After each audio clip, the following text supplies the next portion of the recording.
Magandang umaga po. Ako po si Ayan Teresa B. Ayas. Magkukwento sa inyo si Pampagong at si Eko Conejo. Original na kwento ni Ofelia E. Concepcion. Guhit ni Marvin Romeo. Cover design ni Michael Miranda.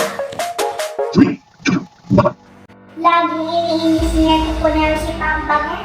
Wala ka sa akin, mas magaling ako sa'yo, pangasay niya. Taas akong lumundag at mabilis akong tumakbo. Pagyayabang ni Eko Conejo, ikaw, anong alam mo?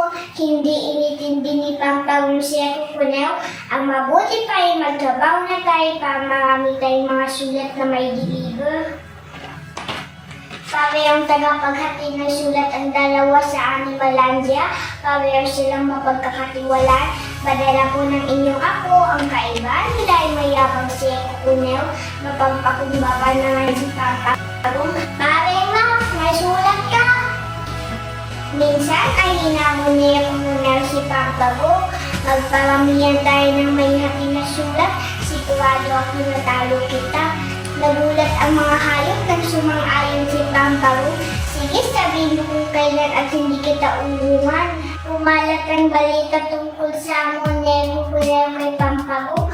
Magandang panoorin niya ang sabi ni Husing Usa. Araw ng karera ni na Pampagong at Eko Conejo, marami ang sumaksi sa paligsahan. Magsindami ang mga sulat na i-deliver ng dalawa. Magkaibang daan pero magkasindayo ang mga bahay na pupuntahan nila. Mabilis na nabawasan ang mga sulat na i-deliver ni Eko. Ang mabuti pa ay magpahinga muna ako. Samantala, walang tigil si Pampagong sa pag-deliver ng mga sulat. Pakipima na tinanggap mo, Miss Anya. Malamig ang simoy ng hangin. Nakasap ang tulog ni Eko Conejo. Ginising siya ni Foxy.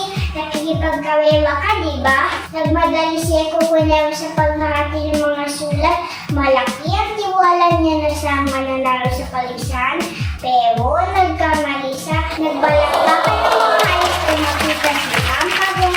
Dala niya ang katunayan na may hatid lahat ng mga sulat. Naging malaking aral kay Eko Conejo. Ang nangyari mula noon ay hindi na sa nagyaba.